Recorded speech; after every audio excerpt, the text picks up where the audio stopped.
On the morning of October 5, 2012, the weather in Westminster, Colorado was a mix of snow and clouds. This was the day that 10-year-old Jessica Ridgway, who lived with her mother Sarah Ridgway, her aunt and her grandmother, went missing. Jessica was a 5th grade student at Witt Elementary, but on that particular morning, she was running late and missed walking to school with her friends. Instead, she decided to take a short walk to school on her own, but she never arrived. The question remained, what happened to Jessica? Did she get lost in the snow, or was there a more disturbing reason behind her disappearance? Westminster, located in both Adams and Jefferson counties, is a city in Colorado. As of 2020, it had a population of approximately 116,000, making it the 8th largest city in the state. The city is home to prominent companies such as the Western Fuels Association, Ball, and Digital Globe. Westminster also boasts dedicated land areas for recreational activities, including Stanley Lake Regional Park, Westminster Hills, and numerous neighborhood parks, community parks, and golf courses. In terms of crime, Westminster is considered a relatively safe community, with a crime rate of 3.96 per thousand residents for violent crimes and 45 for property crimes. This is the city where Jessica Ridgway lived. Born on January 23, 2002, in Westminster, Colorado. Jessica was the daughter of Sarah Ridgway and Jeremiah Bryant. Due to her parents' separation, she found herself caught in a custody battle that involved both Colorado and Missouri. Despite these challenges, Jessica remained grounded in her routines and her Colorado home, where she lived with her mother, grandmother, and aunt. Her favorite color was purple, and her distinctive purple-rimmed glasses symbolize her love for the color. As Jessica grew older, she displayed an unexpected level of responsibility, taking care of her dog and fulfilling her chores without reminders. She had a deep bond with her dog, even capturing their moments together in home videos as she attempted to teach her tricks. Her independence and maturity often made her seem older than her actual age of 10 years old. Jessica demonstrated exceptional academic abilities and had a particular passion for mathematics, which her teachers recognized. In addition to her academic achievements, she actively participated in the Pee Wee cheerleading squad. The squad occasionally practiced at Stanley High School, which was conveniently located nearby. Jessica possessed a natural talent for brightening the lives of those around her, often seen with her infectious smile that revealed a charming little gap between her front teeth. However, fate had different plans for her.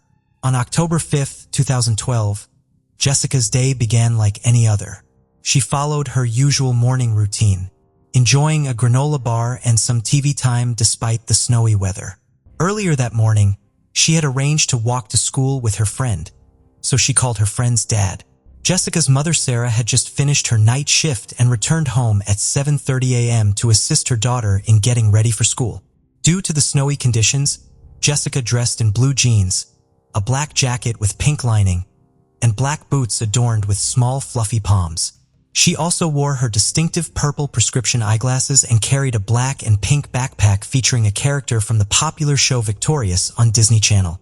Jessica headed towards Chelsea Park to meet her friends for their usual walk to school. Unfortunately, she arrived late, and her friend's father had already driven her friend to school because they were running behind schedule, waiting for Jessica. Despite being familiar with the route and feeling secure in her neighborhood, Jessica decided to walk to school alone. Little did she know what awaited her. When roll call was taken at school that day, Jessica Ridgway was noticeably absent. Concerned, her 5th grade teacher contacted Jessica's mother, Sarah Ridgway, to inform her of the situation. Unfortunately, Sarah missed the call as she was still asleep after her late night shift. It wasn't until Sarah woke up at 4:00 p.m. that she realized Jessica had not returned home. After checking her voicemails, she was concerned to discover a call from the police at 10:00 a.m., informing her that Jessica hadn't made it to school. It seemed that Jessica's teacher had contacted the police after being unable to reach Jessica's mother. Sarah sensed that something was amiss as Jessica never skipped school. Alarmed, Sarah immediately called the police back to report Jessica as missing. Restless and worried, she hurried to a neighbor's house to inquire if they had seen Jessica. Subsequently, she went to the school in search of her daughter. The sinking feeling in Sarah's gut grew stronger as she feared that Jessica might be in danger, but she could determine whether it was an accident or something more sinister. She tirelessly searched the area that night, but Jessica was nowhere to be found. The following day, October 6th, a massive search operation was launched involving teams of police officers, concerned family members, and community volunteers. They meticulously combed through every inch of Jessica's usual fifth-of-a-mile route to school, leaving no stone unturned. Search dogs and thermal sensors were deployed to cover the surrounding areas of her neighborhood and the paths she typically took. Regrettably, the search yielded no results, leading to the issuance of an Amber Alert featuring Jessica's photo and description. Descriptive missing posters were circulated, outlining Jessica's features. In an effort to engage the public in the search, both the police and the community adorned the school and Jessica's route with purple ribbons. Jessica's disappearance sent shockwaves through the small and modest community, which was home to 13,000 residents. The incident prompted parents to become more vigilant, closely monitoring their children's whereabouts and actively seeking potential suspects within their community. 2 days later, on October 7th, Jessica's backpack was discovered in Superior, 6 miles away from her home. The bag contained various items belonging to Jessica, including her glasses, boots, clothes soaked in urine, and a water bottle labeled "Life is Good." The individual who found the backpack noticed Jessica Ridgway's name on the bottle and decided to post about the missing bag online, hoping to reunite the items with their owner. However, they were unaware that Jessica was missing and the connection to the ongoing Amber Alert. Fortunately, someone online made the connection and promptly alerted the police. The police swiftly took action, recovering the bag and conducting DNA and fingerprint tests. The DNA from the backpack matched that of a suspect involved in a previous assault and abduction attempt. Although this suspect was not in the police database, leading to an ongoing search, the police collected numerous DNA samples from various communities for cross-checking, a meticulous and time-consuming process. While the discovery of the backpack hinted that Jessica might still be with her kidnapper, it raised concerns as she required her glasses for vision. The search efforts shifted towards Superior, where her backpack was found, in the hopes of obtaining a lead on Jessica's whereabouts. On October 10th, officers focused their attention on Marvada, which was approximately 9 miles from Jessica's home.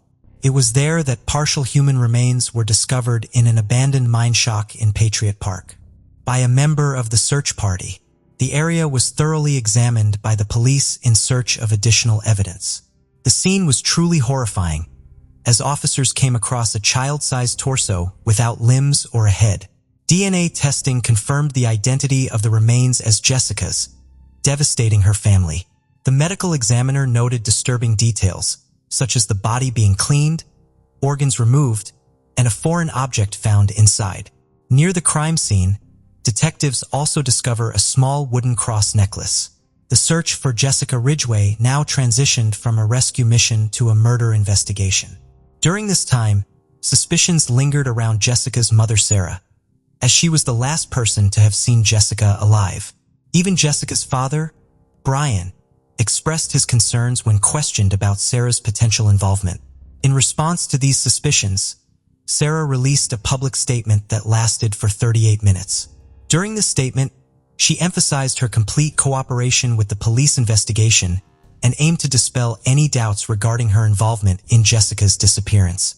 With no clear leads and after ruling out Jessica's immediate family as suspects, the authorities found themselves grappling with the fear that the child killer resided within their close-knit community, nearly 2 weeks after Jessica's disappearance. A breakthrough occurred when a woman contacted the police tip line. She recognized the cross necklace from media coverage of the murder and stated that it closely resembled one owned by her neighbor. 17-year-old Austin Reed Sig was born on January 17, 1995, in Westminster, Colorado. His parents, Mindy and Robert, separated when Austin was just a few years old. Following the separation, Austin lived with his mother, while his father, Robert, resided in a nearby mansion after remarrying. During his upbringing, Austin faced academic struggles, particularly in reading and writing. Teachers noticed his difficulty concentrating in school, which prompted suggestions for an evaluation to determine if he had a potential learning disability. Pediatricians also suggested that he may have attention deficit disorder. Austin attended Maranatha Christian Center and Witt Elementary School during his early education. Despite his academic challenges, he maintained a social life described by classmates as both intelligent and slightly peculiar. Austin participated in the Jeffco concert choir and had interests in World of Warcraft, Call of Duty, as well as a small collection of decorative swords and knives. However, what truly set him apart was his open fascination with death, which made him appear peculiar and intriguing to some. In 2008, Austin's mother Mindy discovered child pornography on his computer, marking the beginning of a troubled relationship with graphic and violent content. As a result, Austin was taken to a faith-based center for counseling from 2008 to 2009. Unfortunately, this intervention did not lead to any significant improvement. After the initial counseling, his problems actually worsened over time. Surprisingly, he never sought help again. The counselors had advised his father to monitor what Austin was watching on TV and doing on the computer, but unfortunately, there was little follow-through in actually tracking the content he consumed. Austin's father, Robert, had a troubling history of criminal activities, including burglary, fraud, domestic violence, and driving under the influence. However, there were no known charges related to child abuse.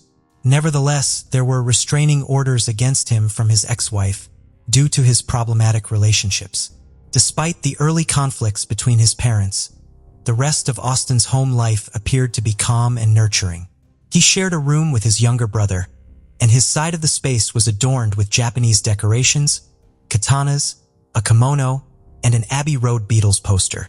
Despite his diverse interests, Austin seemed to maintain a normal social life, even having a girlfriend whom he met at a Christian teen gathering called the Warehouse 180. Their relationship lasted from middle school through high school without any concerning signs. According to his mother, he spent an average of 3 nights a week at home. However, where he stayed on the other nights remained a mystery. Austin's interest expanded to crime scene forensics and mortuary science. His fascination with death became a significant driving force and earned him recognition in a high school forensics competition. Austin displayed exceptional talent in crime scene investigations. Securing his second-place award, he pursued his passion at Warrant Tech, where he received accolades for his crime scene investigation skills. Astonishingly, his dedication to morbid subjects extended to Arapahoe Community College, where he took classes that allegedly taught him how to commit murder and evade capture. In May 2012, at the age of 17, Austin made his first attempt at a serious crime. He tried to incapacitate a 22-year-old female jogger at a park in Westminster near Kettner Lake using homemade chloroform. Fortunately, she fought back and successfully escaped his attack. The jogger promptly reported the incident to the police, providing a detailed description of her assailant as a white male aged between 20 and 25, approximately 5 feet 7 inches tall, with an average build and brown hair. In order to gather evidence, a DNA sample was collected from the jogger's shirt and entered into the FBI CODIS database, which serves as a repository for DNA profiles. Following this failed assault, Austin embarked on a family vacation to the U.S. Virgin Islands, where there is no indication that he committed any crimes. Interestingly, there were no observable abnormal behaviors exhibited by Austin subsequent to the attack. In his distorted mindset, Austin concluded that he needed a smaller and more vulnerable victim. The neighbor who alerted the police about Austin also expressed concerns about his behavior. Hacking on this information, the police brought Austin in for questioning and obtained a DNA sample before releasing him. Amidst this chaotic situation, Mindy Sigg found herself faced with an incredibly difficult decision. She harbored suspicions that her son, Austin, may be somehow connected to Jessica's disappearance. The Sigg family resided near the Ridgeway home, and Austin had previously attended the same elementary school as Jessica. A few days later, on October 23, 2012, Mindy Sigg made an urgent call to the police, requesting their immediate presence. Clearly distressed and struggling to maintain her composure, she conveyed, "My son wants to confess to the murder of Jessica Ridgeway." Overwhelmed with emotions, Mindy was having difficulty breathing. She then handed the phone to Austin, who chillingly admitted, "I am responsible for the murder of Jessica Ridgway. I possess undeniable evidence, leaving no room for doubt. I am surrendering completely without any resistance." The police swiftly responded to the call, rushing to the residence and apprehending Austin. During the subsequent interview, Austin confessed to the murder of Jessica but denied any involvement in the assault. He claimed that he had gone hunting on that fateful day and had no prior knowledge or acquaintance with Jessica. However, he was well acquainted with the area as he had attended Witt Elementary School himself during his childhood. By deliberately selecting this location, it is likely that he was aware of secluded areas away from potential witnesses. On that fateful day, Austin swiftly seized Jessica while she was walking on the sidewalk, forcefully pulling her into his vehicle and driving away. He admitted that he had planned to murder her from the beginning, but assured her that she would be safe and reunited with her mother as long as she remained calm. Austin restrained her hands and feet using plastic ties, driving around for approximately 30 minutes before reaching his mother's house. In the garage, he subjected Jessica to horrifying torment, cutting off pieces of her hair while watching television. Jessica was so terrified that she involuntarily urinated. Subsequently, he forced her to change into his clothes due to her soaked attire. The details of Jessica's murder are extremely distressing. Austin initially attempted to strangle her with zip ties, but when unsuccessful, resorted to manual strangulation. Realizing that she was still alive, he drowned her in a bathtub filled with scalding water. The brutality continued as he dismembered her body in the bathroom, utilizing an electric saw, utility knife, and razor blades. Austin meticulously labeled certain body parts and placed them in bags, disposing of her remains in a small pool shed located in his backyard. The following day, he drove around in his Jeep to dispose of Jessica's belongings, strategically placing her backpack in Superior to mislead the police and discarding her jacket in a random trash can. Fearing detection by cadaver search dogs, Austin felt compelled to dispose of Jessica's torso separately. In a disturbing twist, he indulged in a fantasy by impersonating a medical examiner, removing her organs in his home and washing the body to eliminate any evidence. He claimed to have flushed the organs down the toilet. A search of the house uncovered the remaining body parts and cut hair from Jessica in the crawlspace, which Austin had previously described to the police dispatcher. Austin acknowledged placing a small hand-carved wooden cross pendant on Jessica's body. However, during the autopsy, it was discovered that the cross was found inside her body, which was one of Austin's practices. Austin confessed to etching 3 designs on the cross before inserting it inside her. The police, in their search for public assistance, initially released a photo of the wooden cross without revealing its significance. Austin confirmed these details to the authorities. The wooden cross, measuring 1 inch, was discovered in Jessica's vaginal cavity, a deeply disturbing choice that violated her innocence and resulted in part of her body being discarded in a trash bay. When questioned about his previous attempt to assault a female jogger, Austin admitted that he would have done the same to her as he did to Jessica. His plan involved disposing of the jogger's body in the sulfur pits located in the Colorado mountains. Austin confessed that he had harbored a long-standing sexual fantasy, one that had intensified over time. He admitted to going out before Jessica's abduction and murder to search for young girls, but he never acted on his urges during those instances. Austin confessed to all the charges, resulting in a total of 17 counts, with 11 specifically related to the offenses against Jessica and the earlier attack on the female jogger. Due to his age, he was initially placed in a juvenile facility. However, Austin, who was a minor when he committed these crimes, was later charged as an adult and transferred to an adult prison in Jefferson County. Considering his age, he spent the first 52 days in jail in a specialized housing unit. During this period, he was isolated from the general prison population and accompanied by a deputy for security purposes. Austin faced a total of 19 charges, including first-degree murder after deliberation, 3 counts of felony murder, sexual assault on a child, second-degree kidnapping and robbery, as well as attempted murder, attempted kidnapping, and attempted sexual assault in relation to the park jogger. On December 10, 2012, The prosecution added counts 18 and 19 for sexual assault and an enhancement for a crime of violence. Surprisingly, Austin initially pleaded not guilty to the 15 charges.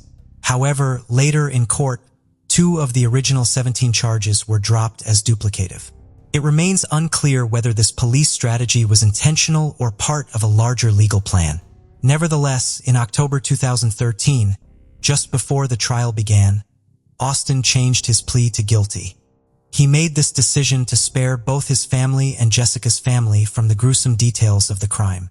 During the trial, psychologist Anna Salter testified during Austin's sentencing hearing.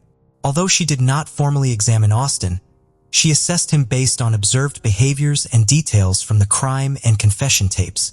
Salter noted signs of a sadistic necrophilia with psychopathic traits, but concluded that he was not truly psychotic. She suggested that Austin only showed remorse when police were closing in, indicating that he may have been remorseful for getting caught rather than for his actions. Salter also highlighted Austin's mode of operation, which involved leaving home 50 minutes late to catch up with elementary school children heading to school. In court, Jessica Ridgway's family members wore purple, Jessica's favorite color, and shared photos of her growing up. Christine Ridgway, Jessica's grandmother, expressed a profound impact on the family, stating, "This monster took away from me the light of my life. It shattered the core of my family. I miss her with every breath." Christine Ridgway continued, mentioning the absence of hugs, kisses, and the feeling of Jessica's little toes digging into hers on the couch. Jessica's mom, Sarah Ridgway, chose not to give Austin the satisfaction of acknowledging the extent of the damage he had done to Jessica's family. Instead, she informed Austin that after leaving the courtroom, she would purposefully forget his name and focus solely on preserving Jessica's legacy. In the eyes of Jessica's family, she will forever be remembered as a 10-year-old. During the court proceedings, Chief Judge Stephen Munsinger read a letter written by Austin before his arrest. The letter expressed Austin's self-perception as a monster, acknowledging the evil nature of his actions. Throughout the trial, Austin maintained a stoic demeanor, only showing some emotion during the victim impact statement, which gave hope that he felt deeper remorse for Jessica. The letter and Austin's behavior painted a chilling picture of his self-awareness as a perpetrator of heinous acts. Despite pleading guilty, the defense made every effort to secure the most lenient sentencing for Austin. They explored various mitigating circumstances in his life, including a troubled upbringing and medical conditions that could potentially reduce his culpability. However, these factors did not fully explain the meticulous planning and execution of the crime. The defense argued that Austin's actions were driven by desire rather than impulsivity, challenging the notion that his disorders entirely dictated his behavior. Despite the defense's efforts, maintained his guilty plea, acknowledging the seriousness of his crimes. Due to a Supreme Court decision in 2005, the death penalty was deemed unconstitutional for individuals under 18, sparing Austin from capital punishment. On November 19, 2013, he was sentenced to life in prison with an additional 86 years. After completing a minimum of 40 years of his life sentence, the 86-year sentence would then begin. In 2014, Austin was transferred to a different prison outside of Colorado, and the specific location was not disclosed to the public. This transfer was made to ensure Austin's safety, and the details of his new prison were kept confidential. 1 year after Jessica's tragic death, a park was constructed near the site of her abduction and dedicated in her honor. It was named the Jessica Ridgway Memorial Park.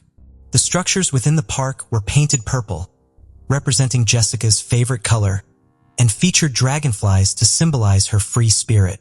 The memorial rock and bench were placed at the location where her remains were discovered, providing a serene space for reflection and remembrance.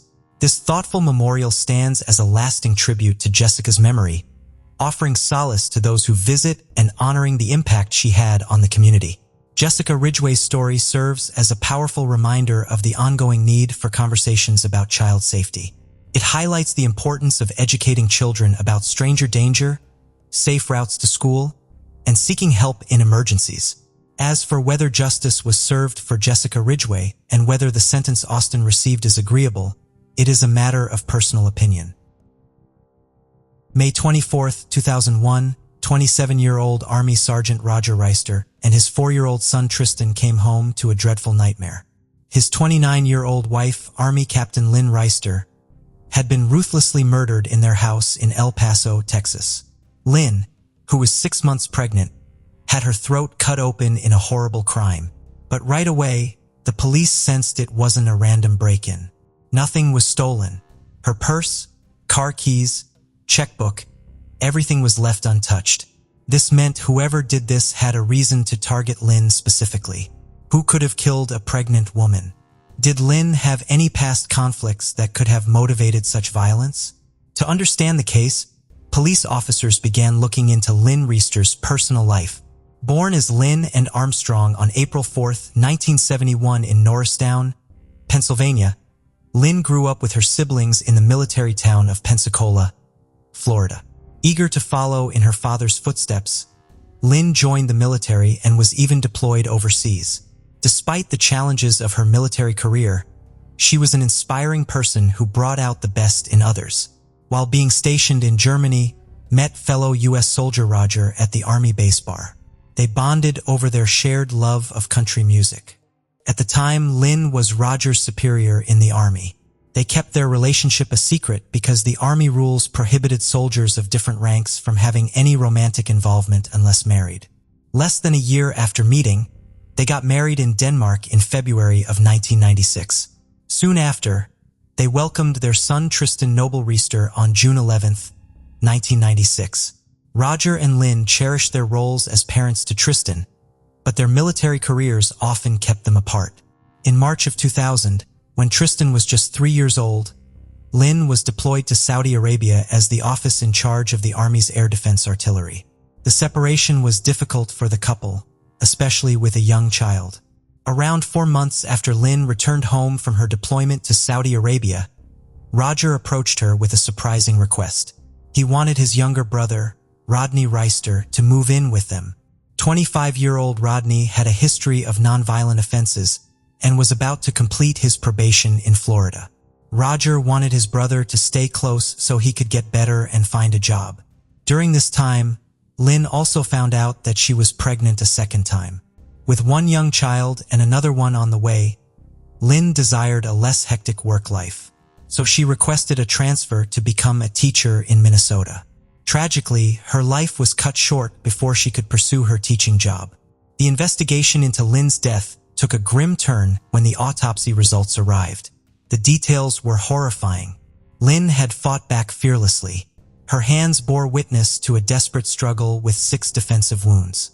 Her head had been struck 6 times and 6 stab wounds to her neck had nearly severed it. But there was one interesting detail.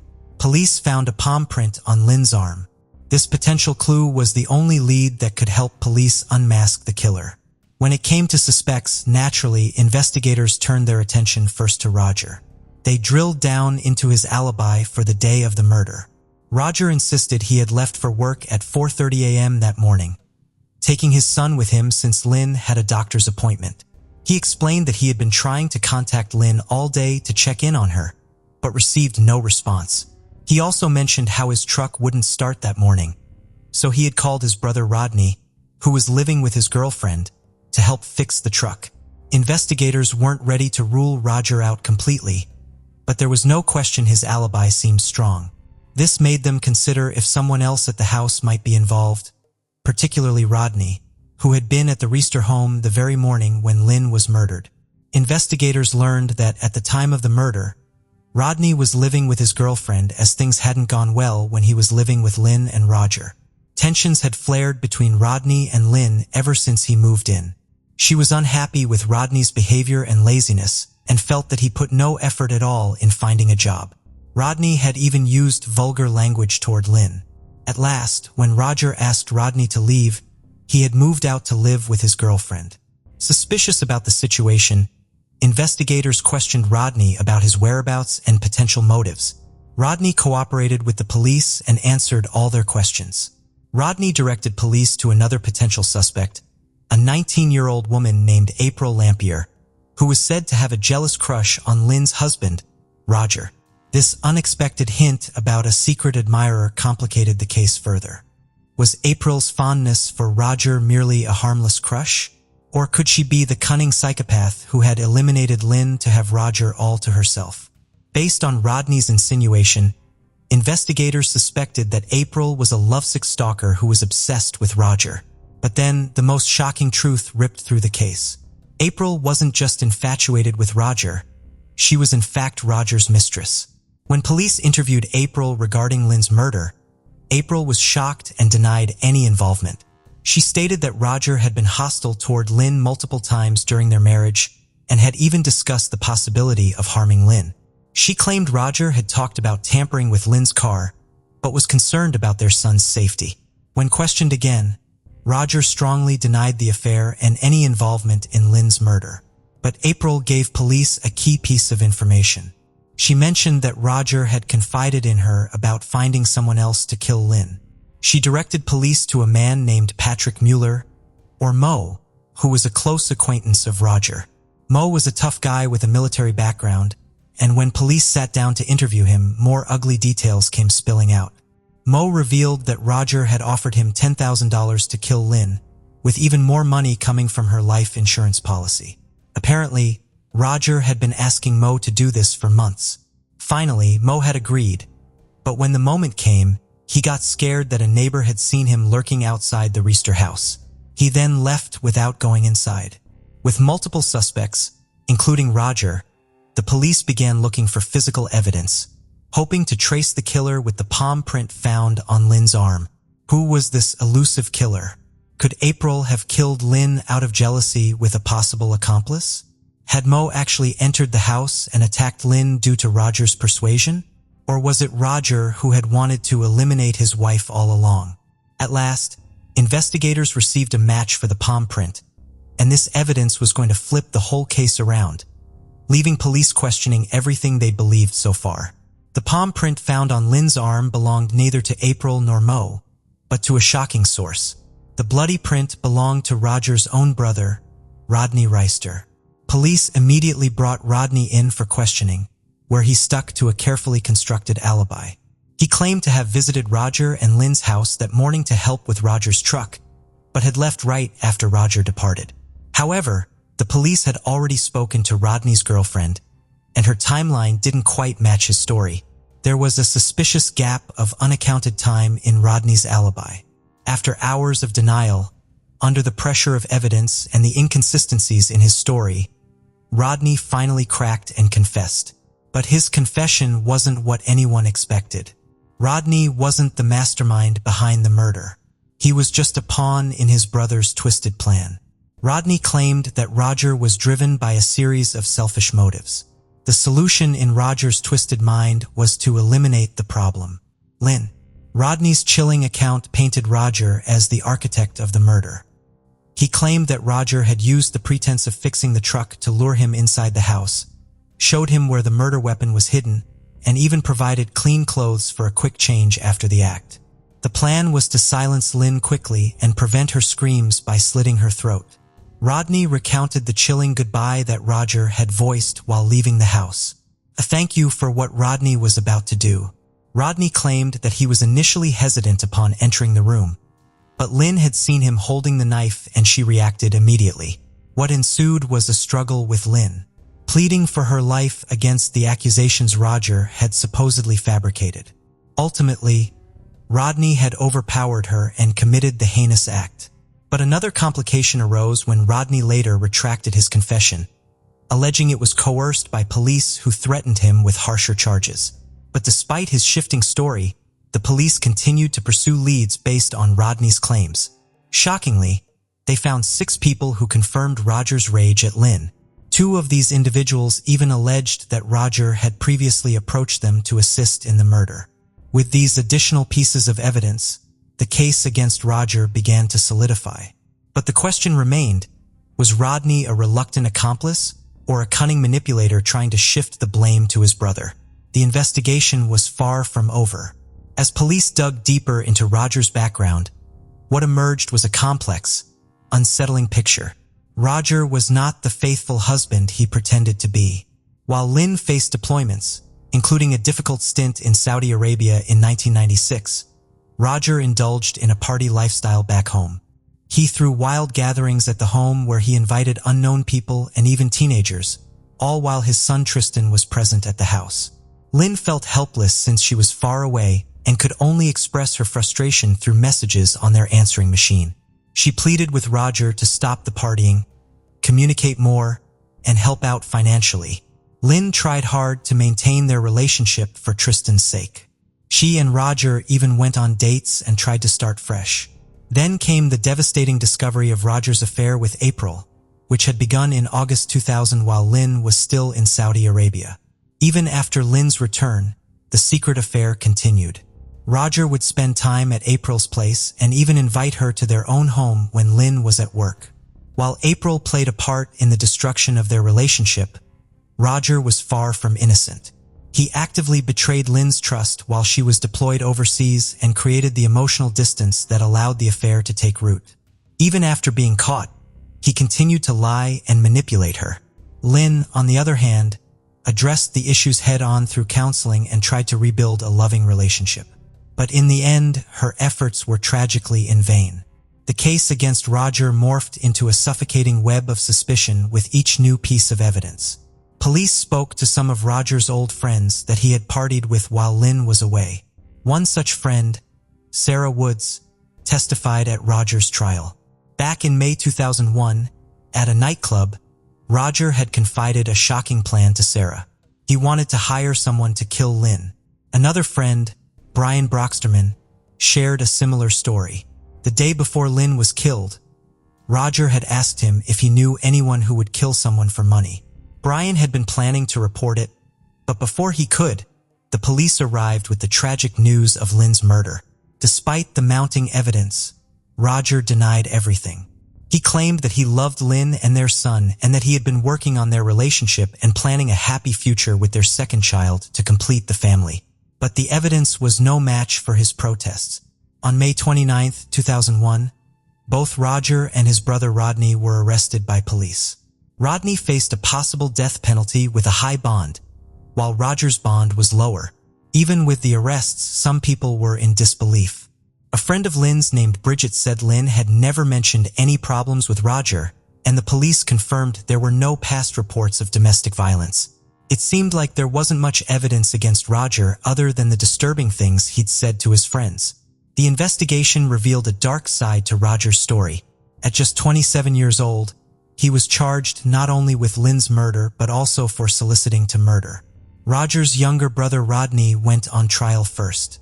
He faced the death penalty for murder, but during the trial, the judge heard arguments that Rodney had acted out of loyalty to his brother, not for money.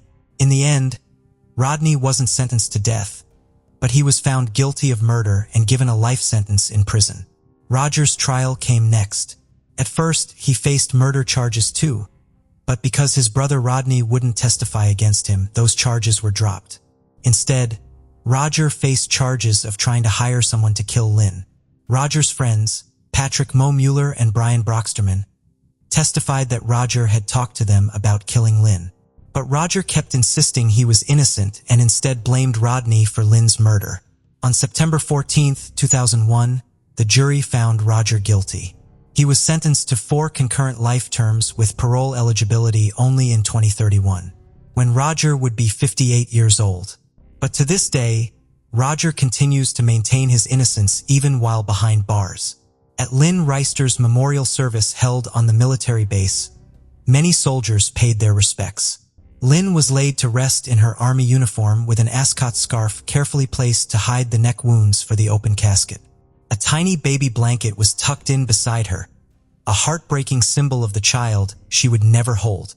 Her son Tristan went on to live with his aunt. The story of Lynn Reister is undeniably tragic, filled with unexpected twists and turns. The revelation that her own husband may have been the mastermind behind her murder, manipulating his own brother to carry out the unthinkable, is truly shocking. The man you just saw on the screen is 25-year-old Bryce Rhodes, displaying despicable behavior and showing no remorse or guilt for his actions. He stands accused of the murder of brothers 14-year-old Larry Ordway and 16-year-old Maurice Gordon, whose bodies were discovered following a disturbing 911 call, which tipped off the authorities. When their mother, Elizabeth Rand, received the devastating news, her world crumbled into pieces. But what made the pain even worse was the horrifying way her sons were killed. They were terribly stabbed multiple times in the chest before their bodies were set on fire. It was so gruesome that the police had to prevent Elizabeth from seeing her sons for the last time. But why would anyone do such a horrific thing? According to Bryce, the boys knew a secret of his that could destroy his life. What could that secret be? And why would it lead to such a gruesome end for two young lives? And what drove Bryce to behave so despicably in front of law enforcement? On May 21, 2016, a 22-year-old girl was riding her bike past an old abandoned building on the 4,000 block of River Park Drive in the Shawnee neighborhood of West Louisville. But that day was different as something strange caught her eye. The building, which had looked fine the day before, was now all burnt and destroyed. She felt curious about what had exactly happened there and decided to investigate further. Amidst the mess of the burned building, she spotted something strange, a shape that seemed out of place. As she went closer, her heart pounded with fear as she discovered it was a dead body. But the surprises didn't end there. Not far away, she had found another body and both of them were badly burned. Feeling extremely scared, she quickly called the police for help. Soon enough, the scene was swarming with police officers trying to figure out what mysterious events unfolded there last night. The crime scene was incredibly gruesome, so much so that the police called it the worst they'd ever seen. It was so disturbing that even one of the officers couldn't help but shake his head in disbelief and felt really emotional as he covered the two dead bodies with a white cloth. The bodies were rushed to the hospital for an autopsy by pathologists. Meanwhile, the rest of the officers stayed behind at the scene, carefully searching for any more clues that could help them in the investigation. After the autopsies, it was revealed that the cause of death wasn't the fire, but something even more sinister. According to a document released from the coroner's office, both boys had suffered severe head injuries from blunt force trauma, as well as stab wounds to their chests. What's even more chilling is that they had already died hours before their bodies were set on fire and left at the scene. Now, to begin their murder investigation and gather clues, the police needed to figure out who the boys were and why someone would harm them in such a terrible manner. Despite the bodies being badly burned, the police had a stroke of luck as they managed to create sketches of the boys. These sketches were shared with the public with a plea for anyone who recognized them to come forward and help identify them. But they didn't stop at just sketches. They delved into their records to find any missing persons reports that had been filed some days before and matched the descriptions of the victims. But sadly, they hit a dead end. Days passed, and even though Monday came and went, no one stepped forward to identify the boys. The following day, on May 23, 2016, a worried woman named Elizabeth Wren rushed to the police station. She was visibly anxious as she told the officers the sketches they had released were of her sons, 14-year-old Larry Ordway and 16-year-old Maurice Gordon. Elizabeth was shocked when the officers delivered the heartbreaking news that her sons' bodies had been found completely burned.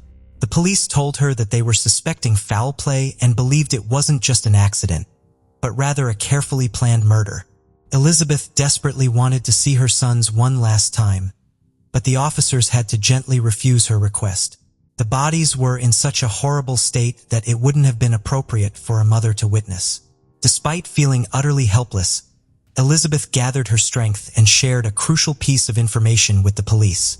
Elizabeth recounted to the police how on the evening of May 21, 2016, her sons had informed her that they were going out with some friends whom she had never liked.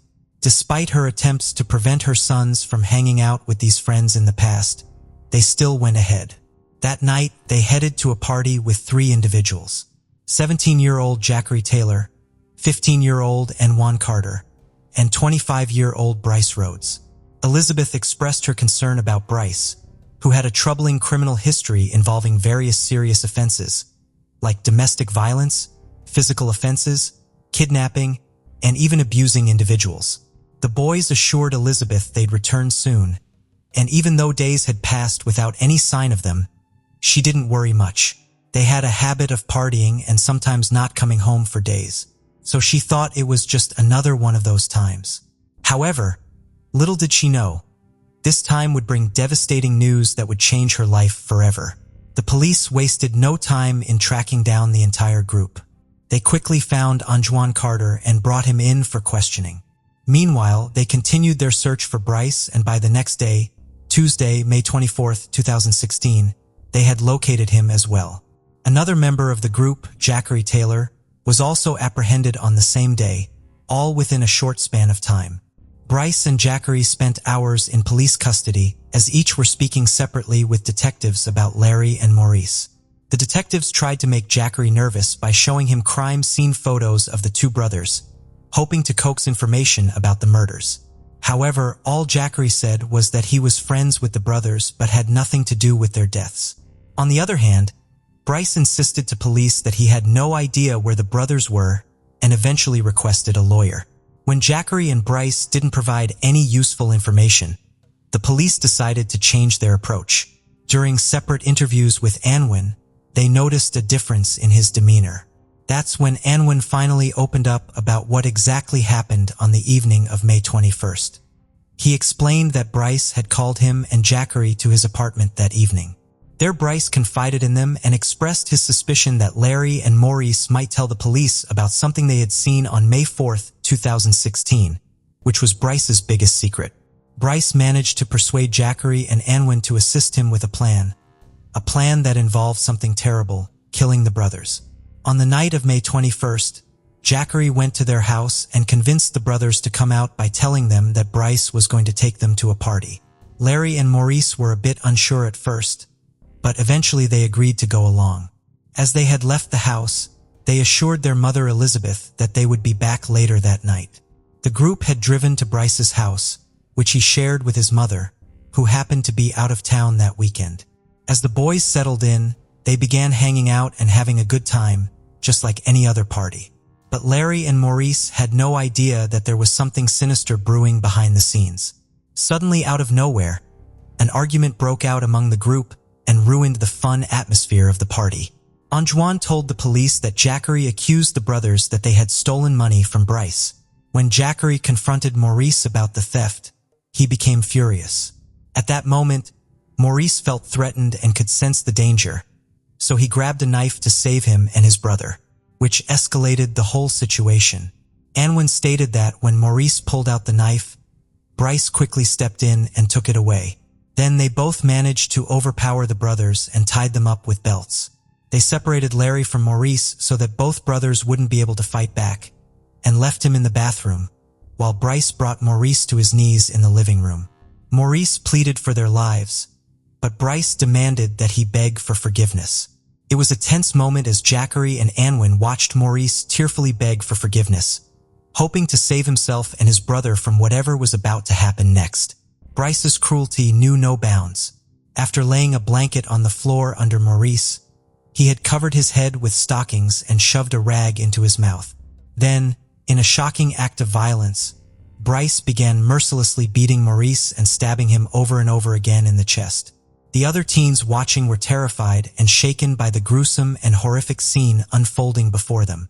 Bryce, with his menacing demeanor, threatened the boys who were witnessing the horror and pressured Antoine into stabbing once in the chest. Fearing Bryce's wrath, Antoine reluctantly obeyed his command and stabbed Maurice. Antoine continued his chilling account and revealed that once Maurice was dead, Bryce forcefully brought Larry out of the bathroom to the living room, where his brother's blood was covering the floor. It was a heartbreaking moment for Larry as he realized his brother was now dead. Maurice's lifeless body was moved aside as Bryce turned his attention to Larry. Antoine vividly remembered Larry's painful voice when he pleaded with Bryce to spare him, but it was all in vain. Larry was subjected to the same horrific treatment as his brother. Antoine still heard Larry's desperate pleas before Bryce had stabbed him a shocking 20 times in the chest. Once again, Bryce threatened Jackery and forced him to stab Larry once. With both Maurice and Larry now dead, Bryce loaded their bodies into the car and called another friend to help dispose of them. As Bryce and his friend drove off with the brothers' lifeless bodies in the back seat, Antoine and Jackery were left behind at the apartment as Bryce instructed them to clean up the gruesome scene. Anwin continued his confession by revealing that Bryce drove their lifeless bodies to an abandoned lot and set them on fire. As the flames engulfed Maurice and Larry, their bodies burned that fateful night. However, by some stroke of luck, their bodies hadn't turned to ashes.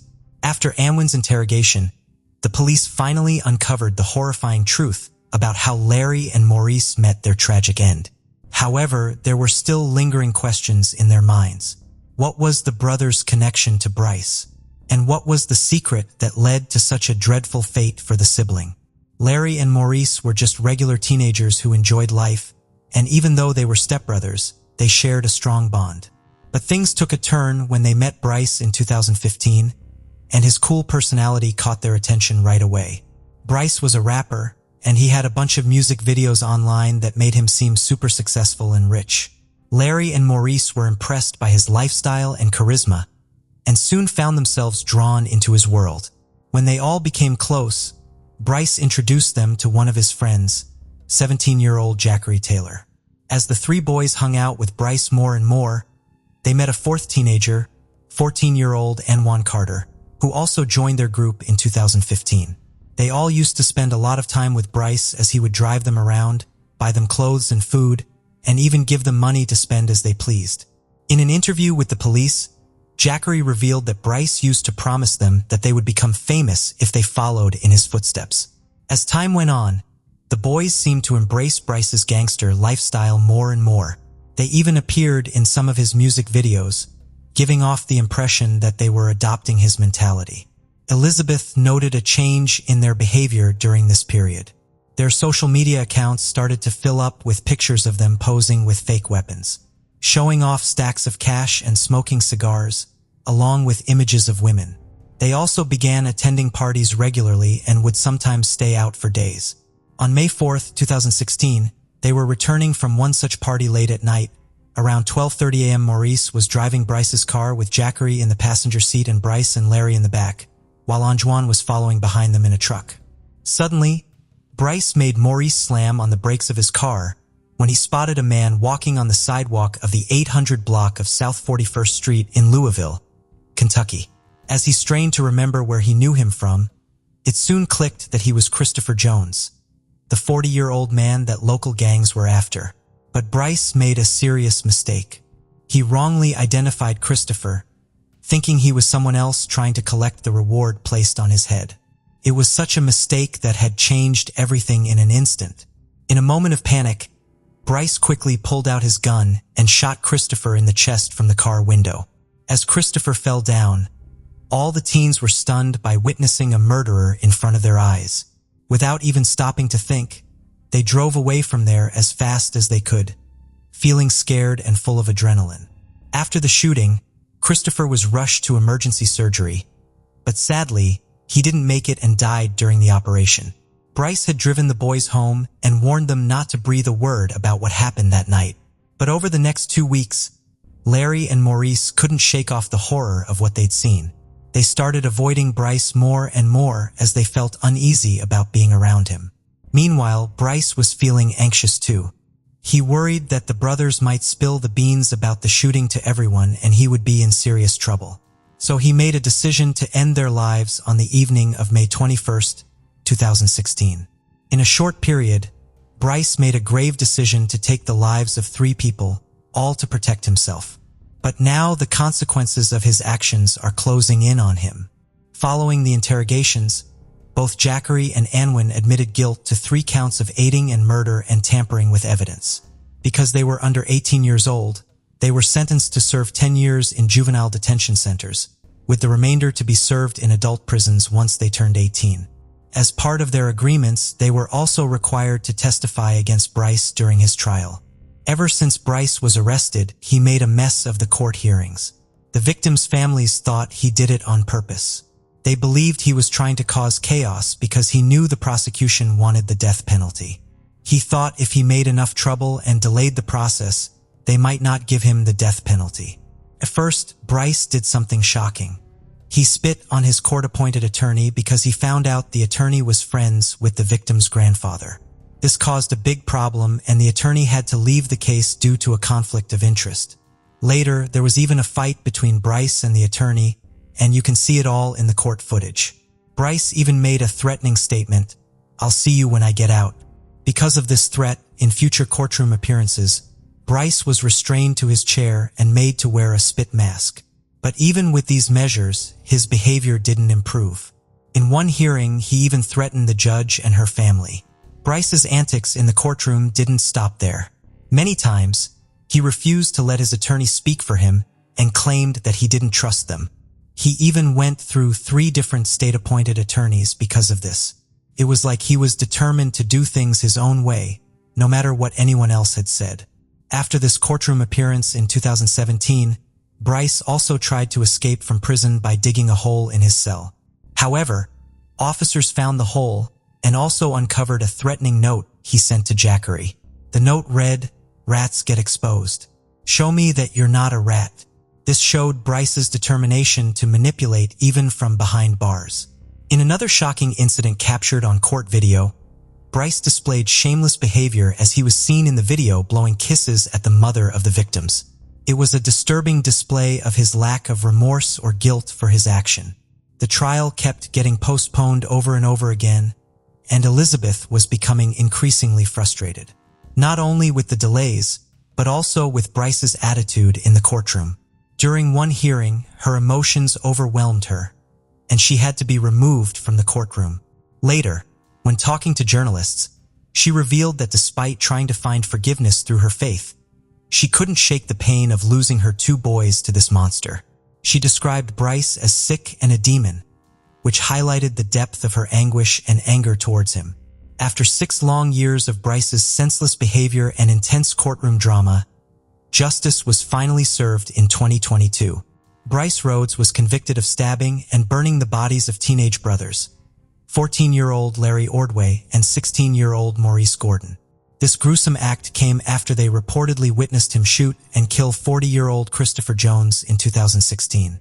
Along with the 3 murder charges, the jury also found Bryce guilty of tampering with physical evidence and 2 counts of abuse of a corpse. For the murders, the jury recommended a life sentence without parole. Additionally, they suggested 5 years for tampering with evidence and 1 year for each count of abuse of a corpse.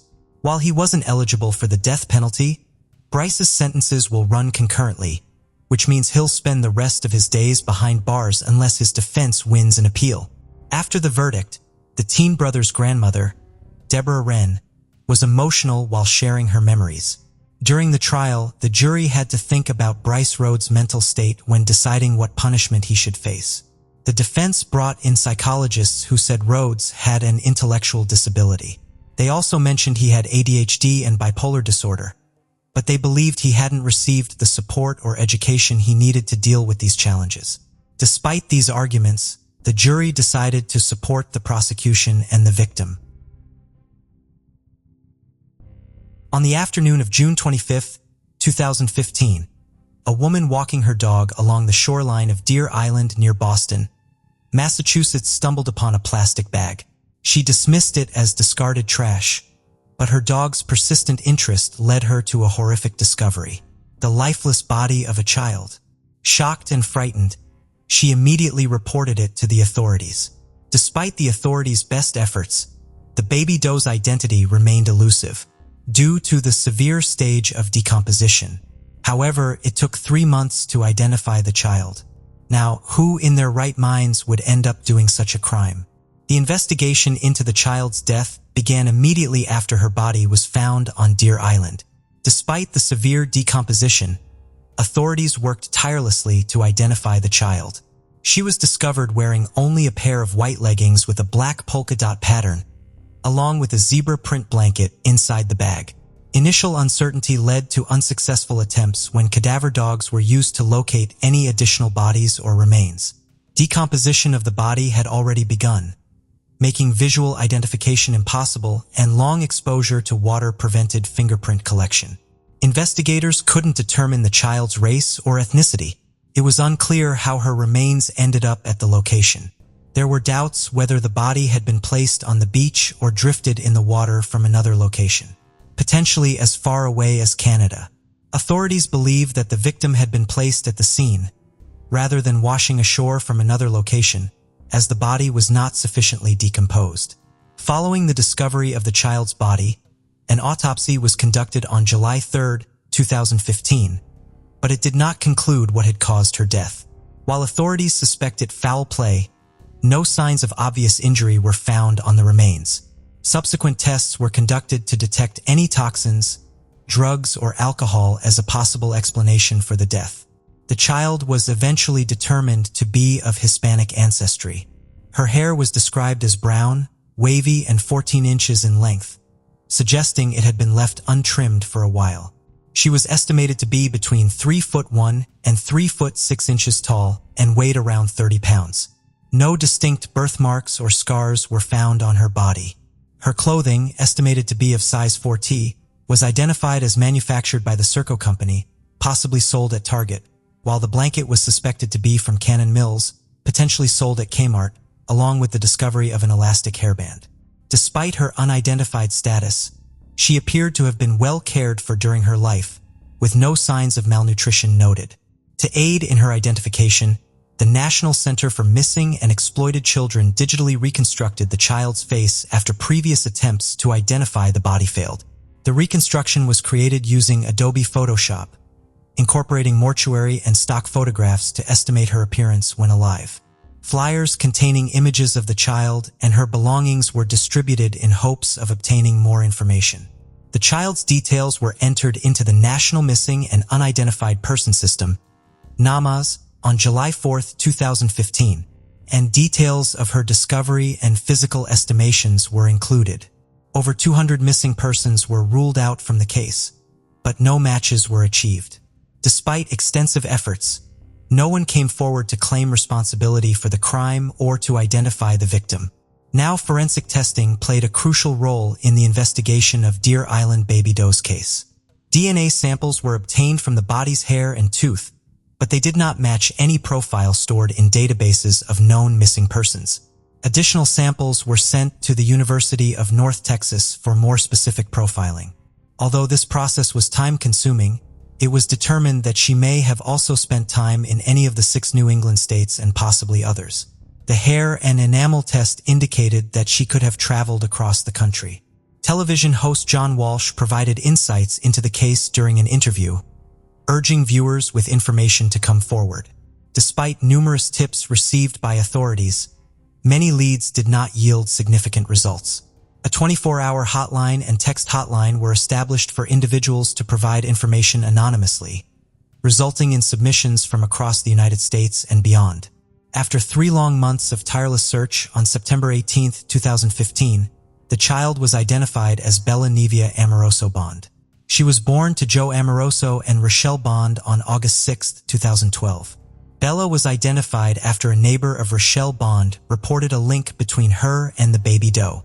Laura Sprinsky, sister of Rochelle's neighbor Michael Sprinsky, was concerned about Bella's continued absence from the household. So she confronted Rochelle and her boyfriend, Michael McCarthy, who claimed Bella had been taken away by the Department of Children and Families. However, this was later disproved. Suspecting that baby doe was Bella, the neighbor's sister contacted authorities. On September 17, 2015, a search warrant was executed at Rochelle Bond's home in Dorchester, Massachusetts.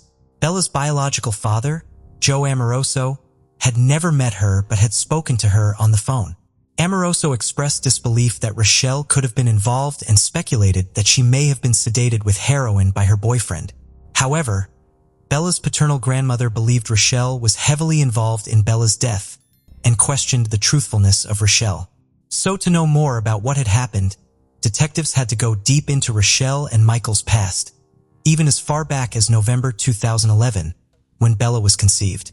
Her mother, Rochelle, was neck-deep in heroin addiction. She was heavily involved in the local drug scene, resorting to illegal ways to fund her addiction. Despite the hardships, Rochelle had a partner, Joe Amoroso, who was also struggling with addiction. Their relationship soured when Joe discovered Rochelle had been unfaithful. He disappeared before Bella's birth, never meeting his daughter. Rochelle, who had previously lost custody of her other children due to her addiction, was determined to keep Bella. On August 6, 2012, Bella was born at Boston Medical Center. Seeing her daughter for the first time strengthened Rochelle's resolve to be a responsible mother. But despite her efforts, reports of neglect surfaced. She secured an apartment in nearby Dorchester and attempted to provide a stable environment for Bella. Despite her love for Bella, Rochelle struggled with her addiction, and old patterns occasionally resurfaced. Reports of carelessness continued, reflecting Rochelle's ongoing battle with heroin addiction and its impact on her ability to care for Bella. As months passed, the Massachusetts Department of Children and Families contacted Rochelle in 2012 and 2013. Due to concerns about the household situation, feeling the strain of single parenthood, Rochelle stayed in contact with Joe over the phone. Even though he reconnected with the family, he never returned to see Bella in person. Meanwhile, Rochelle wanted a partner and began dating Michael McCarthy in January 2015. At first, everything seemed normal, but soon Michael's behavior started to turn erratic. Obsessed with supernatural topics, he lived with Rochelle and Bella, and their relationship quickly spiraled downwards as they both succumbed to drug addiction. Reports to the police about the abuses yielded no action, and the situation persisted. The reason no one noticed Bella's absence was because Rochelle had been lying to them.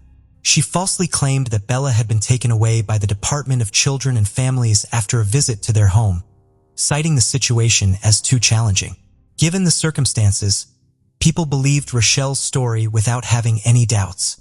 With all the suspicion and false assertions from Rochelle regarding the child's removal by the DCF, the investigators obtained a search warrant and questioned Rochelle and Michael. Rochelle eventually confessed to the horrifying events of the fateful night. According to her account, Michael had burst into a rage, repeatedly breaking into attacks, believing the child to be possessed. When Bella became unconscious, Rochelle attempted CPR, but Michael threatened her and disposed of the body at the harbor.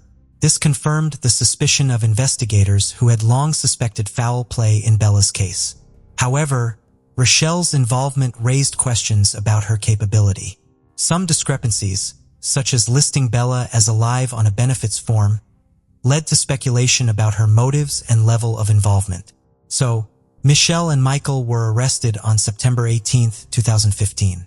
Medical evidence suggested that Bella's death may have been caused by the severe abdominal trauma. Dr. Henry M. Nields, the chief medical examiner, proposed that this trauma could have led to asphyxiation or cardiac arrest. Despite these findings, Michael denied any knowledge of Bella's death upon his arrest. As the trials of Rochelle Bond and Michael McCarthy unfolded in June 2017, each presented their own version of events. Michael attempted to shift the blame onto Rochelle, portraying her as a neglectful and drug-addicted mother. Meanwhile, Rochelle maintained her innocence regarding the crime, but admitted to helping dispose of the body under duress from Michael. She also faced charges for welfare fraud, and she continued to claim benefits for Bella, even after the demise. During Rochelle's trial, the court leaned toward believing her story, but she still faced serious charges. The evidence against Michael seemed stronger, with cadaver dogs indicating the presence of a body in the McCarthy household, and bruises on the body consistent with Rochelle's account. However, there was no direct evidence linking Michael to Bella's death. Michael's defense argued that he was not even aware Bella was missing, as Rochelle had allegedly told him she was taken away by the state's child welfare agency. The trials revealed a complex web of deception, abuse, and addiction within Bella's family. Meanwhile, Michael Sprinsky's role as a key witness underscored the emotional toll involved in seeking justice for Bella.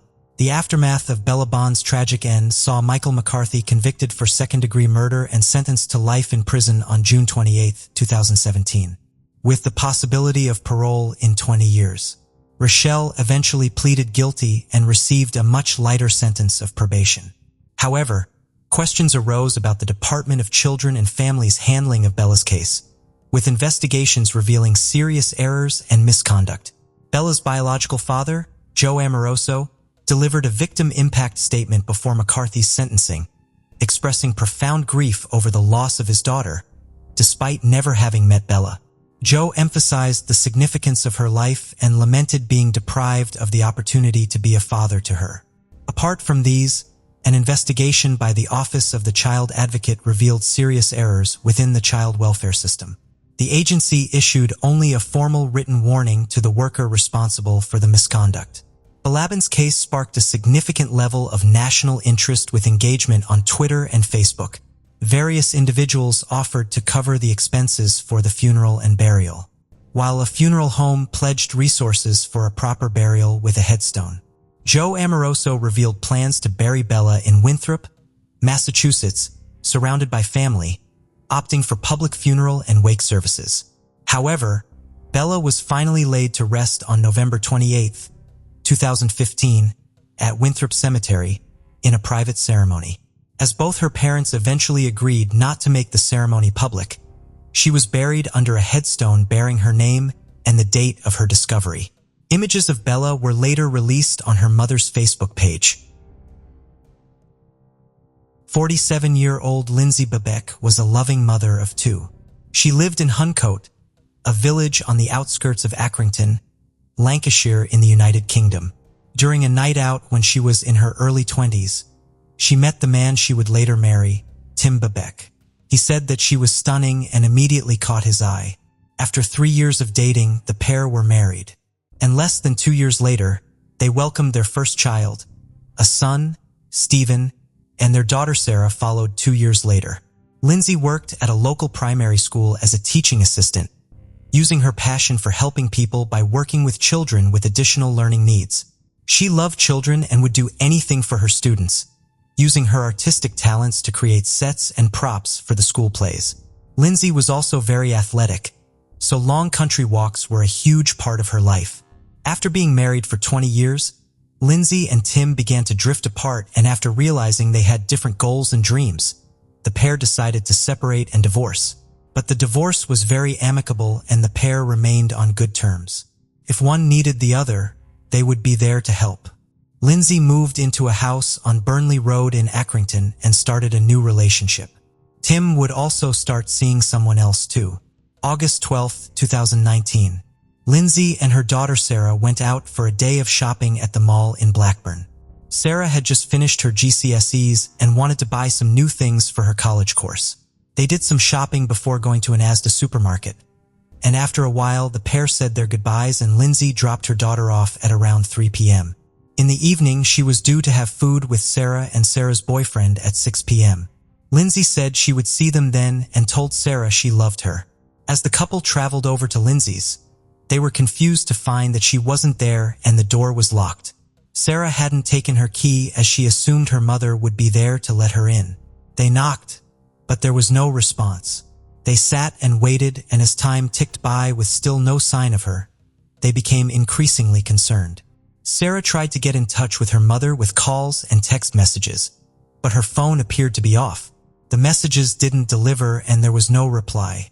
She called her father and asked him to pick them up, explaining that Lindsay's car was still parked outside and her phone had been turned off. They ran through the various possibilities. Had she run into friends and become sidetracked? Had she lost track of time? But this was so unlike Lindsay, and Sarah said she would never just not turn up. Sarah sent a message to Lindsay's best friend Sharon, asking if she knew where she was. Sharon said that she hadn't heard from her either, and her messages also didn't deliver to Lindsay's phone. She then went back to her father's house, and they went back with a set of keys to let themselves inside. Nothing seemed out of place. After calling out into the house, there was no response, just silence. They knew they needed to contact the police, so just after midnight, Tim called them. He told the operator that this was not like her, and she had never done anything like this before. A police officer was dispatched. When it became clear that she definitely wasn't there, a major missing persons investigation was launched. As this was so out of character, Lindsay was classified as a high-risk missing person. Tim was questioned about his movements that day, but he was quickly accounted for and had a watertight alibi. They needed to piece together her last known movements. Lindsay had been captured on CCTV heading down Burnley Road. She had taken her phone and her keys with her. As she loved to stay active, she had decided to go for a walk in a local area called the Coppice, a place that she would often go to, made up of woodlands and footpaths. The authorities were concerned that maybe she had fallen and injured herself, leaving her unable to get help. Lancashire police utilized a helicopter and drone and worked alongside the fire and rescue service and the mountain rescue service too to try and find her. Hundreds of people from the local community came out to help. Missing persons posters were put up and a Facebook group garnered more than 10,000 members. People from all walks of life had joined in the search, from seasoned walkers to parents with pushchairs. Everybody was desperate to find her. A dog walker would soon make a discovery. A red garment was found hanging on a fence. Lindsay's jacket had a red lining to it. As the search efforts continued, there was still no sign of Lindsay Bebeck. And as the days continued to pass, hope was quickly fading that they would find her alive. In a press conference 4 days after her disappearance, Detective Chief Inspector Alan Davies said that significant searches had been carried out and asked for anyone who had been in the coppice at around 4:30 p.m. on the day Lindsay had last been seen to come forward.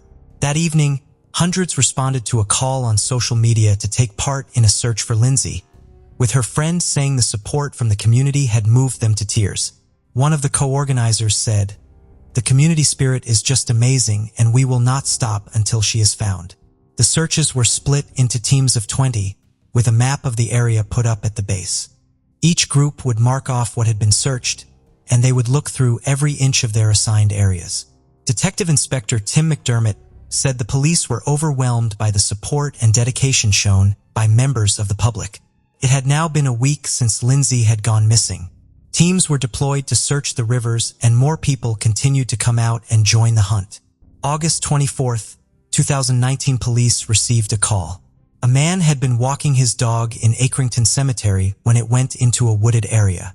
He had called for his dog to come back to him, but the dog didn't respond. It was fixated by something on the ground it was sniffing. The dog walker said, "I walked further forward and stood on something soft and squishy. I immediately jumped back and grabbed my dog by the collar. I then smelt a horrible smell. It smelt rotten and there were flies around it. I could see plastic and what looked like a leg." 12 days after she had been reported missing, the search for Lindsay Bebeck came to an end. There in Accrington Cemetery, her body was found. Lindsay's naked body had been wrapped in plastic and put into a makeshift grave with dirt from around the cemetery put on top of her in an attempt to conceal it. When the knock came at the door late that night, Sarah said she knew instantly it was not the good news they were hoping for. Following the discovery, Detective Superintendent Andy Cribben of Lancashire Police gave a statement. As news of the discovery began to spread, flowers were left in tribute to Lindsay, as those who had spent so much time looking for her were now faced with the heartbreaking truth. One card said that even though they didn't know Lindsay, she had touched their heart. A vigil was also held in nearby Peel Park, where a minute's silence took place and a choir sang Amazing Grace. The local church was packed out as people headed there to light candles for her. Flowers were also laid outside her school. Lindsay's ex-husband Tim said he was broken by the news and devastated watching his children lose their mother in such horrendous circumstances. Home office pathologist Dr. Naomi Carter carried out the postmortem. Lindsay had died from severe neck injuries. Dr. Carter said in her 25-year career, she had never seen such extensive crushing damage to an entire larynx, saying it had the same severity as one would expect to see in an industrial accident. Due to the state of decomposition, she had to be identified using dental records and also as a result of the decomposition process. No evidence of sexual violence or assault could be found. There had also been an attempt to saw off one of her legs. The police were now in a race against time to catch her killer, and the local community was in fear that someone else would soon fall victim. The following day, August 25th, a crime scene investigation team descended on the cemetery to conduct their inquiries. They found a pair of gloves and a saw close to the grave, and tests on them came back positive for blood. Lindsay's shoes were found in a skip, wrapped in a blue plastic bag with the soles cut off. They were able to get a DNA profile and it belonged to a male. The gloves also had a male DNA profile on the inside, and Lindsay's DNA was on the outside. The rest of her clothes have never been recovered. The police needed to establish exactly how her body had come to be in the cemetery. Between her body and the plastic she had been wrapped in were bits of grass and a leaf. The police had a botanist come in to examine the foliage. They were able to determine that the grass in between her body and the plastic had not come from inside the cemetery, meaning she had been murdered elsewhere. The exact location of her murder has not been established, but it's believed it most likely happened in the coppice, just minutes after she left her home. One object would soon blow the case wide open. In the cemetery was a blue wheelie bin. Several people had seen the blue wheelie bin during the searches, with one person even reporting it to the police, but at that time she was still considered a missing person and there was no evidence to suggest that she had come to any harm. So the police said there was no evidence to link it to her disappearance, and it was left where it was, with nobody realizing its significance. Then, an officer reviewing the CCTV footage came across something that immediately stood out. A young male wearing a gray tracksuit was filmed pulling a blue wheelie bin along Burnley Road at 2:30 p.m. before he turned onto Whitewall Road and headed into the cemetery. It had been filmed on the 17th of August, 5 days after Lindsay had last been seen. The police were cautious about releasing the footage initially. They knew they needed to find this person and quickly, but if he wasn't involved, releasing the footage could put him at risk. They decided to spend the next 24 hours trying to find him through the police databases throughout the country, but they came back with nothing. As they were trying to find him, a witness came forward. A woman had been on the coppice at the same time as Lindsay. She had a very worrying story to tell. I looked to my left and saw a lone male figure on a path that runs parallel to the path that I'm on. There was a lot of foliage. I didn't have a clear view of him at that point. I decided whatever route he went, I would take another route. From the first time I saw him, I was wary of him. He looked out of place in the woods. He was in front of me. He was walking very slowly. I didn't want to be in front of him. I wanted to be able to see him at all times.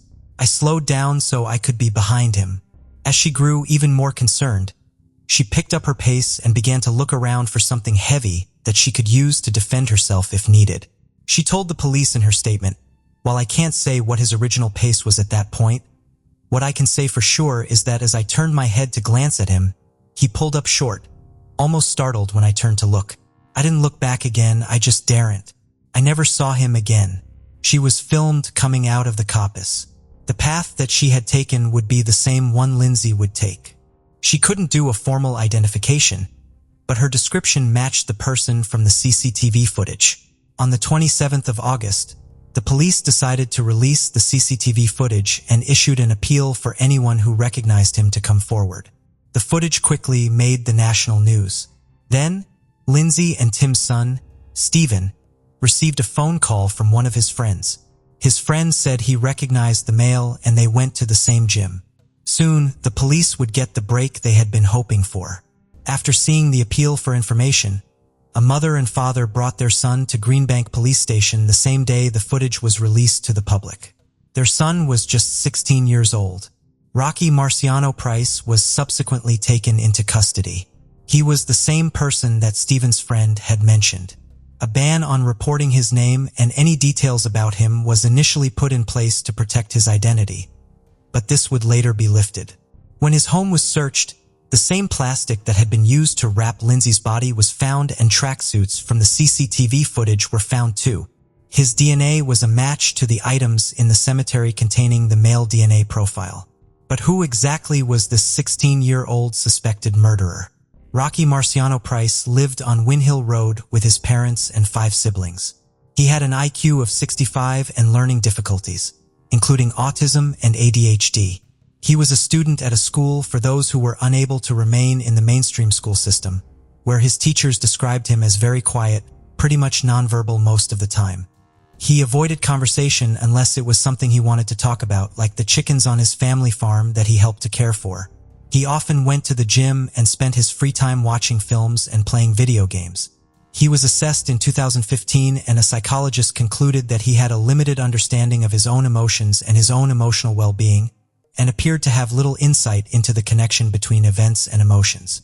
A report completed the following year described him as having no stranger awareness and needing supervision outside. The police were able to trace his movements that day. At around 2:30 p.m. on the day of Lindsay's death, he had headed into the coppice, and Lindsay did the same at around 4 o'clock. Within a couple of hours, had left the coppice and walked down Burnley Road. It appeared that his tracksuit top was partially unzipped, and his tracksuit bottom's cord was untied. He also appeared to have wet knees. Price had gone back to the body twice on the 12th of August. At 6:55 p.m., CCTV captured him carrying a black rucksack. He then left the coppice with the rucksack before returning with the wheelie bin. A witness saw him at 8:28 p.m. pulling a bin that sounded empty. He would then return to the grave a further 2 times. Throughout his 11 interviews over 3 days, his answer to everything was no comment, but later he had a prepared statement. It read in part as follows: "I am not involved in Lindsay Bebek's murder. However, I was approached by a white male who speaks English, who offered me a large sum of money to move the body. I have not met this man before. I have not met him since, nor have I had any contact with him. He has not paid me any money. He told me that he would leave the money for me near where the body had been at first, once everything was clear. I cannot describe the man other than to say he was white, male, spoke English. I could not see his face well as he was covering it with his hood. I am not sure of his height, build, or age." Detectives scoured the CCTV footage to try and find if there was any evidence of this white male being in the coppice, but they could find none. On the 31st of August, Price was charged with murder. Her devastated family said they were emotionally exhausted and completely and utterly numb. On Monday, the 2nd of September, appeared at Blackburn Magistrates Court before the case was sent to be heard at Preston Crown Court the next day. He pleaded guilty to moving and hiding her body, but he entered a plea of not guilty to the charge of murder. On the 20th of September, Lindsay Bebek's funeral was held at St. Margaret's Church, with more than 200 in attendance. An obituary read, "Lindsay was the most amazing mom. She doted on her children and always gave her all to ensure that their life was fun and filled with laughter." The road was closed off as her coffin was taken into the church, and the community came out in their droves to say goodbye and to show support for her family and loved ones. Rocky Price's trial was set for the February 25, 2020, with Mrs. Justice Yip presiding. As the trial got underway, several problems caused difficulties. The trial didn't take place for 2 days in the second week, as the judge had other commitments that she had to attend to. Problems with the power and the heating forced the court to end early on Wednesday, and then they were sent home at lunchtime on Thursday when the prosecution rested their case. But just a few days later, there would be a shocking turn of events that nobody had been prepared for. The defense made an application to discharge the jury and have a retrial. This was before they had made their case. Meetings were held between the defense, the judge, and the prosecution. On the 9th of March, the court reconvened without the jury. The judge placed strict reporting restrictions on the matter, but the problems at hand would later come to light. That day, the court was told that 2 men, ages 22 and 23, and a 22-year-old woman, had been arrested for a separate offense of the false imprisonment of a young man. This was not related to Lindsay's case, and the parties involved were not connected to Rocky Price or the wider inquiry. A video found on the phone of one of those who had been detained purported to show a man discussing aspects of the Bebek case and saying he had been involved in the murder and the disposal of the body. David McLaughlin, QC for the prosecution, said that the video was neither consistent with the facts of the case nor with the defense put forward by the defendant, but added it was clearly something that had to be fully investigated to ensure the defendant could have a fair trial. Lancashire Constabulary examined the footage over the following 5 days, and 25 officers were part of the inquiry. Following this, they were satisfied that this apparent confession was false. David McLaughlin agreed that the extensive nature of the inquiries required proper consideration by the defense, and this could not be done in a realistic timescale for the first trial to continue. He added that in his 30-year career as a lawyer, he had only ever dealt with a situation like this once and referred to the matter as almost uncharted territory. On the 10th of March, the jury was officially discharged and the trial against him collapsed. Price was remanded in custody and a new trial date was set for June 15th. When COVID hit and lockdown orders were issued, the trial was pushed back again, this time to the 3rd of August. Finally, the new trial commenced. His story that he had been offered money by an anonymous man to move the body was dismissed by the prosecution as implausible fiction. The woman who had given the statement to the police saying that she had been followed by a male on the coppice was not able to formally identify Price in court, but the DNA could link him to Lindsay through various bits of evidence. His DNA was on her trainers and her DNA was on the outside of the gloves and his DNA was on the inside of them. Both of them could be linked to the wheelie bin. The state of decomposition suggested that she had been stored upside down in the wheelie bin before being taken to the cemetery. He sat slouched in the dock with his hands in his pockets, with Sarah saying he showed no respect for anybody in the court. As the trial continued, the horrifying details were laid bare. The brutal nature of her death and the injuries that she had sustained shocked the court, and coverage of the trial made national news. After the defense and prosecution had rested their cases, it was now time for the jury to deliberate. 12th of August 2020, 1 year to the day since Lindsay had been murdered.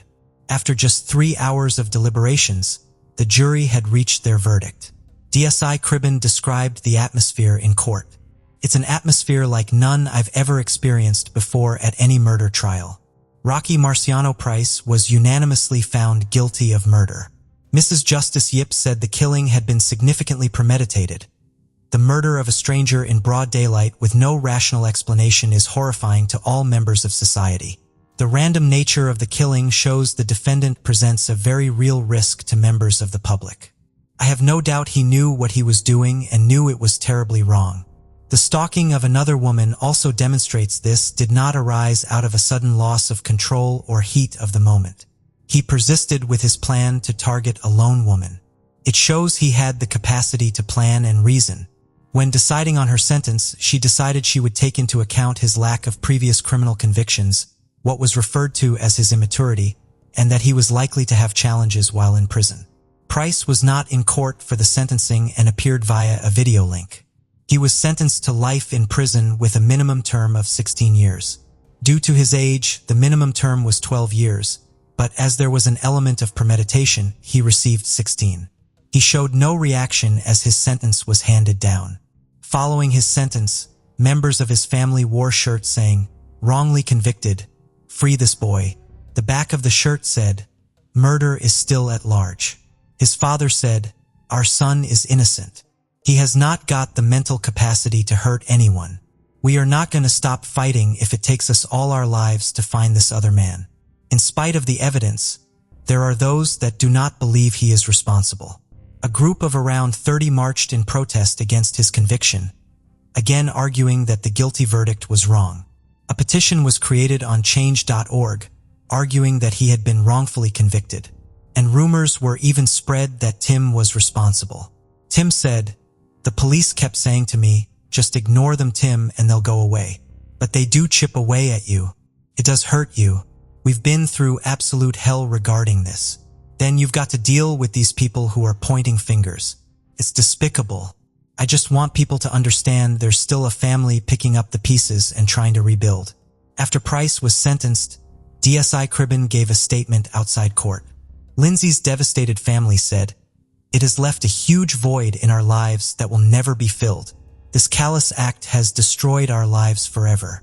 Our family needs time to reflect and grieve for Lindsay and to try and rebuild our shattered lives." Lindsay Bebek was a woman who touched the lives of many, from the students she worked with to the friends that she made. She devoted her life to helping young people who needed extra support and would always put others before herself. The way in which the community rallied together to try and find her was inspiring, but for those left in the wake of such an appalling crime, life will never be the same. Her legacy will continue to live on through the lives of her children and loved ones, who will ensure that she will never ever be forgotten. In January 2013, Brandon Mason Lawson, 26-year-old father from Texas, vanished into thin air after a late-night roadside call for help. What began as an ordinary night took a mysterious turn when his car was found abandoned. In a frantic 911 call, the voice of Brandon trembled with fear as he whispered about being chased and urgently needing help. Despite extensive searches and investigations, Brandon remained an insoluble puzzle and left his family and friends desperate for answers. Who was he running from and what really happened that night? Let's watch the video to explore the mystery. At the time of his disappearance, Brandon Lawson was an oil field worker from San Angelo, Texas.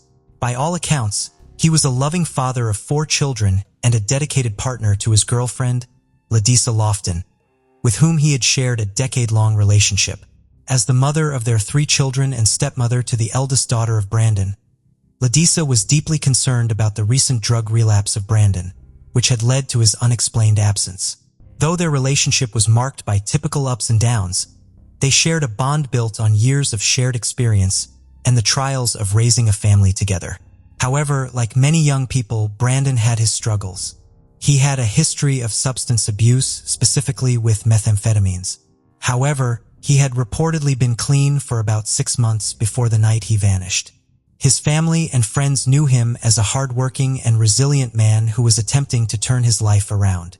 Still, the grip of addiction had overwhelmed him in the past, and the pressure of balancing family life and his job in the demanding oil industry weighed heavily on him. On the night of August 8, 2013, an argument between Brandon and Ladisa set off the chain of events that would lead to his disappearance. The evening began like any other. Brandon arrived home in San Angelo after a long day of work. Between 10:45 and 11 p.m., a fierce argument broke out between Brandon Lawson and Ladisa Lofton. Initially, it was unclear what exactly triggered the argument, but later revealed by Ladisa that Brandon had not returned home the previous night, which caused her to become frustrated and suspicious. At around 11:30 p.m., after the argument worsened, Brandon decided to leave the house. He called his father that he was coming over to his house, which was in Crowley, Texas, and was approximately a 3-hour drive from San Angelo. At 11:54 p.m., he got into his silver Ford F-150 and drove off and left Ladisa behind. She wasn't overly concerned at the time and thought he would cool off and return once he had calmed down. Later, in an interview in 2018, Ladisa reflected on the fight and reclaimed that the fight was a contribution of several factors. Major contributing factors were the demanding work schedule of Brandon, which was exceeding 60 hours per week, and the recent birth of their youngest son had introduced new stressors between them. Ladisa expressed deep regret over the argument and acknowledged the emotional burden of her words. She confessed that for a long time she blamed herself. She was still haunted by the memory of their last confrontation and said, "I will never get those words back." At approximately 12:30 a.m. on August 9th, Brandon called his brother Kyle to inform him that he had run out of gas along Highway 277, which was near the small town of Bronte. It is a town consisting of a wide, rugged area of hills and desert. The land around it is tough and unforgiving with steep hills, rocky patches, and dry river beds. It is remote and isolated with only a few people living there.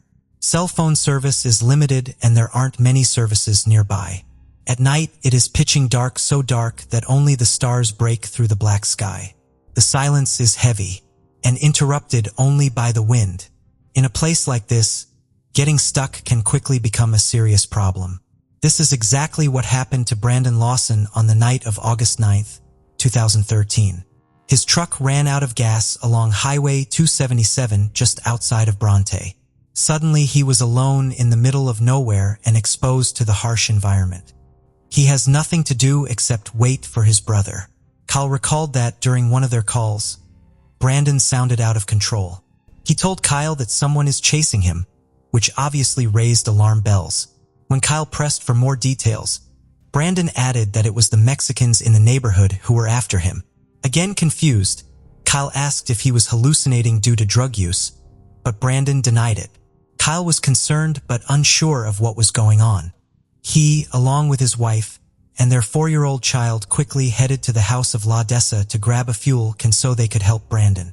As they drove, Kyle kept trying to stay in touch with his brother.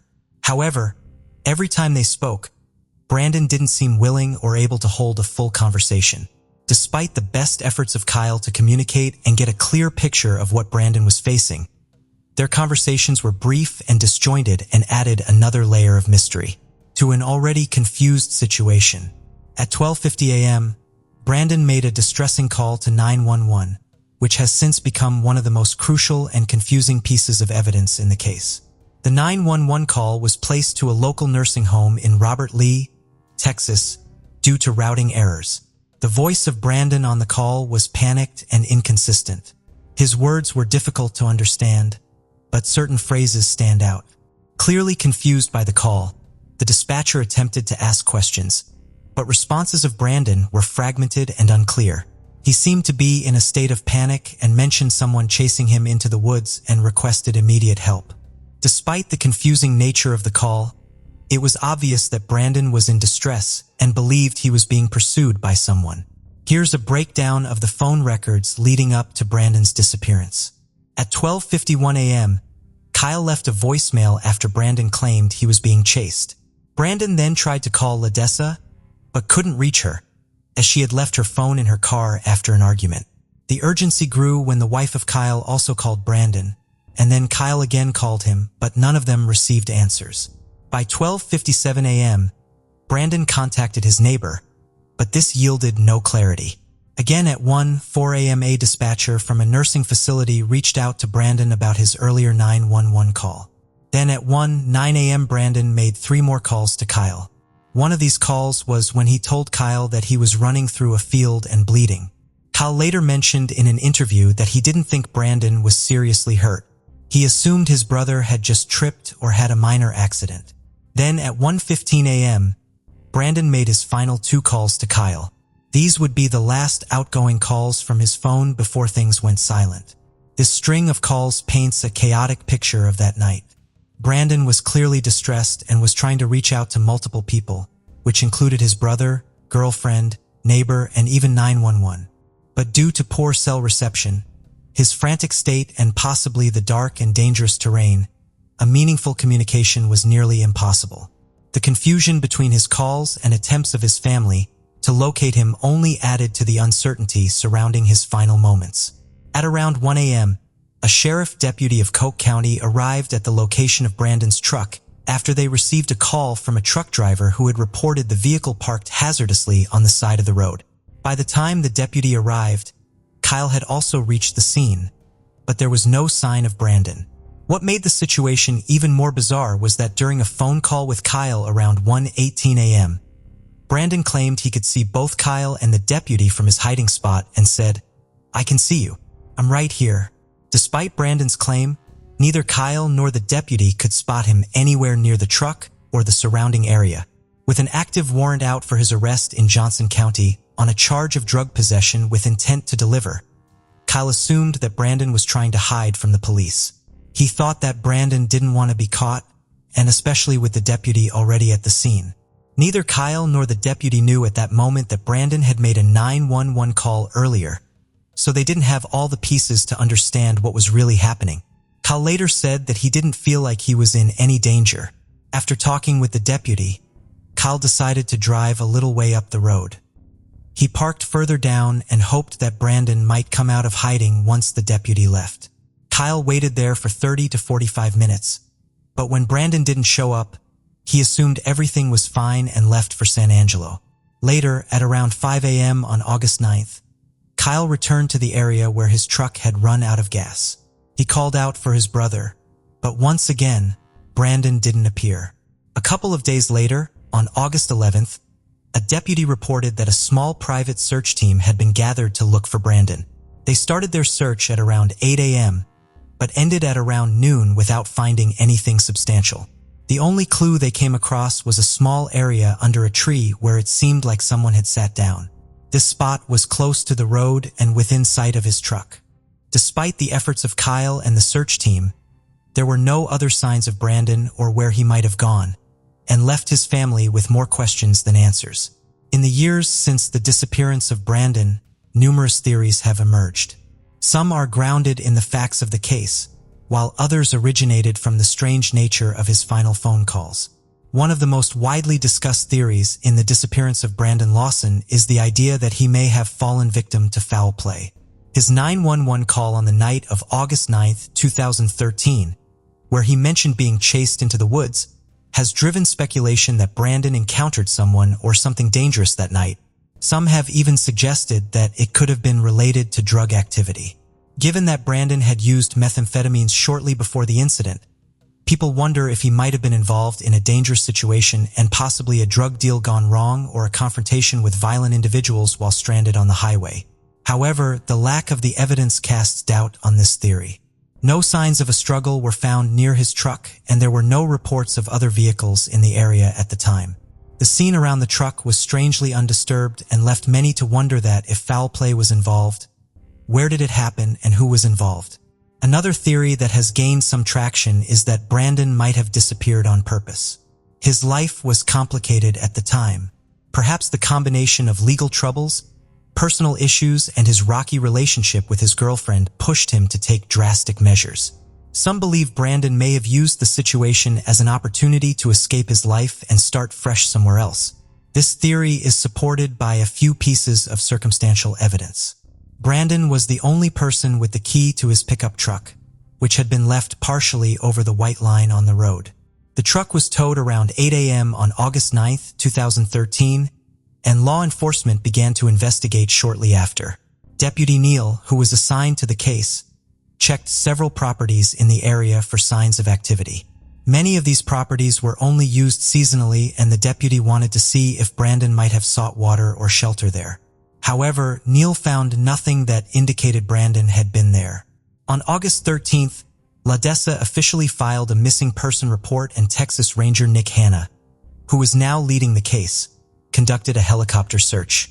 They flew over the area near US 277 and the Colorado River, but saw no signs of Brandon.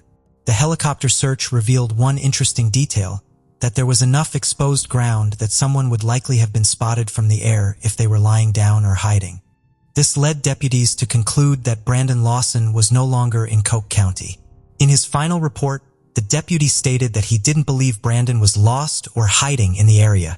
His conclusion was based on a few factors. Kyle Lawson had told him that Brandon was likely hiding in the brush near his truck to avoid being discovered by the deputy. However, there were no signs of foul play in or around the truck. And most importantly, the text messages between Brandon and LaDessa on the night of his disappearance hinted at a heated argument. Neal believed that after he and Kyle left the scene, Brandon probably walked back to the road and got a ride from a passing motorist. Continued absence of Brandon over the years has only strengthened the belief that he intentionally disappeared. At the time of his disappearance, the area was experiencing a severe drought. During aerial searches, they were able to spot small objects from the air, such as corn sacks. If Brandon had been on the ground, they would have easily seen him. Furthermore, the river in the area was extremely low, with the deepest parts only reaching knee-high water. The conditions suggested that if Brandon had been in the area, he would have been spotted during their searches. The deputy also pointed to an active warrant of Brandon for possession with intent to deliver as a possible reason for his disappearance. He speculated that Brandon, wanting to avoid legal trouble, might have decided to run. This theory is further backed by the fact that Brandon had cashed in his $401,000 with Renegade Oil Services just before he went missing, and possibly as part of a plan to disappear. Several months after the disappearance of Kyle Lawson was asked to meet with Sheriff McCutcheon Ranger Hanna, who was an investigator from Johnson County, at the same place where a warrant of Brandon had been issued. They questioned Kyle about his involvement and asked if he had harmed his brother or helped him escape. Kyle eventually requested a polygraph test to clear his name. According to Kyle, although there were some inconsistencies due to coughing during the test, he passed the test regarding harming his brother. Another theory surrounding his death is the accidental death or the lost in the wilderness theory. US 277 is a dry and rugged area which is filled with thorny bushes, cacti, and dangerous animals like rattlesnakes and wild hogs. The extensive searches that have been carried out seem to reflect this belief. Each lead has ended in disappointment with no trace of him found. The last theory suggests that Brandon may have experienced a drug-induced hallucination or paranoia due to his recent use of methamphetamines. Methamphetamine can cause severe paranoia, confusion, and erratic behavior, particularly if someone has been awake for an extended period. It's possible that references of Brandon to people chasing him were the result of a hallucination brought on by the drugs, and that he fled into the wilderness in a disoriented state. Paranoia refers to an intense fear or distrust of others. and often accompanied by irrational thoughts or beliefs that someone or something is out to harm them. In the context of drug use, paranoia can manifest as a heightened sense of threat or danger, and even in the absence of real external threats. This theory could explain bizarre phone calls of Brandon, but it still doesn't answer the question of what happened to him after he ran from his truck. Did he succumb to the elements? Did he fall into a ravine or get stuck somewhere inaccessible? After Brandon Lawson disappeared, his family has been left in a painful situation, torn between hope and harsh reality. His father, Brad Lawson, battles with conflicting emotions. On one hand, he knows the chances of Brandon being alive are slim, but on the other, he is haunted by nightmares where Brandon is still alive, perhaps forced into slave labor by a cartel. Brad can't shake the idea that his son might still be out there somewhere, and the possibilities for foul play seem endless. Could someone have been following Brandon that night? Did he enter onto private property and meet a deadly encounter? Or was it a crime of opportunity with someone passing by seeing him vulnerable and taking advantage? For Lydessa Lofton, the uncertainty is unbearable.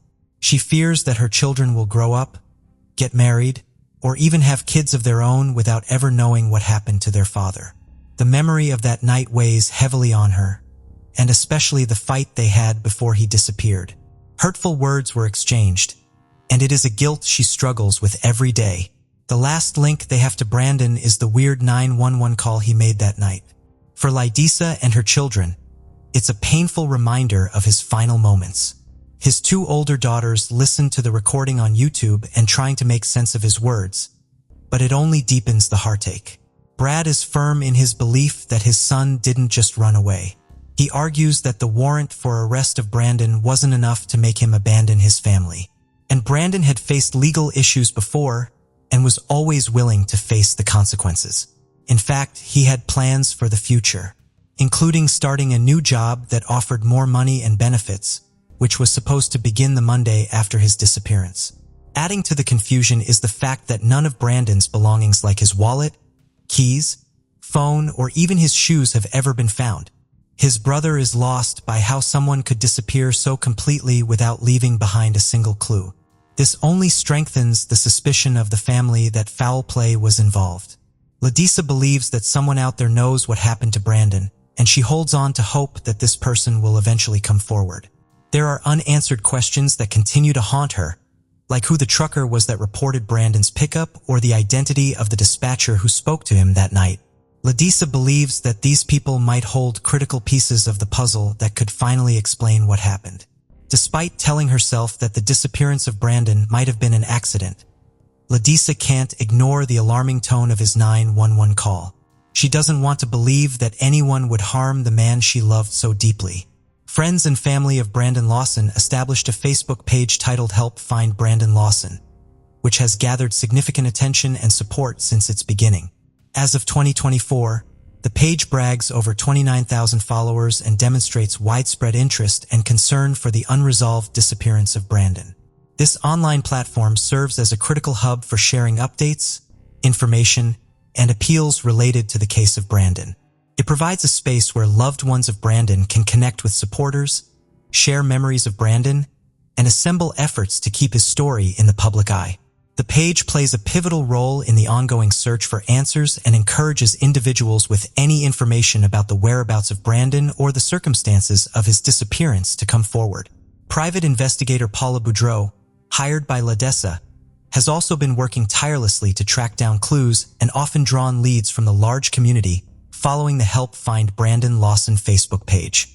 In her searches, Boudreau used cadaver dogs and helicopters to scan the land, but she has also faced obstacles. Some landowners have refused to allow searches on their property. Before 2022, the search for Brandon Lawson hadn't produced any leads or significant progress. But in early 2022, a small search party made a breakthrough at the last known location of Brandon. They discovered a pile of his clothes, which led them to alert authorities. Soon after, human remains were found in the area. By October 2023, the Help Find Brandon Lawson Facebook page shared that preliminary DNA results and the clothing found indicated the remains were likely of Brandon's. Additional tests were underway to compare the genetic markers from the remains with DNA from father of Brandon. The Texas Ranger overseeing the case expressed cautious optimism about confirming the identity of the remains. As of October 2024, there have been no further updates on the identification. It's 11 years now since Brandon went missing, and his family is still searching for answers. Unfortunately, these remains have not yet been truly identified. Due to the advanced state of decomposition, there's little left to work with. Each time a sample is extracted and tested, a portion of the remains is destroyed. This makes it crucial to preserve as much as possible for future DNA testing. The remains have been sent to 2 laboratories in hopes of extracting enough DNA, but those attempts have so far been unsuccessful. In June 2023, the Texas Rangers were exploring other options for identifying the remains, though the family is unable to comment further on what those options are, or the current state of the investigation. The disappearance of Brandon Lawson remains a tragic and mysterious case, and now likely to be resolved with the discovery of his remains.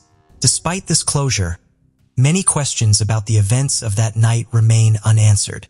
His family, while grateful for some resolution, may never have all the answers they seek. The story of Brandon underscores the uncertainty of life and the pain of not knowing the fate of a loved one. It emphasizes the need for ongoing improvements in search and rescue efforts, especially in remote areas like West Texas. While the full truth may remain vague, memories of Brandon Lawson will endure in the hearts of his loved ones and all who have followed his heartbreaking story. 76-year-old George Peacock and his wife, 73-year-old Catherine Peacock, lived in Danby, Vermont in 1989. Danby is a small rural community of fewer than 1,300 people set in the mountains. On September 17th of 1989, a neighbor of the Peacocks entered their home after not seeing them for a few days. He found George's body at the bottom of the first-floor stairway in a large pool of blood. It was clear that he was involved in a struggle. Catherine was found face down on the floor of one of the upstairs bedrooms. She appeared to have been overpowered, subdued, and stabbed repeatedly.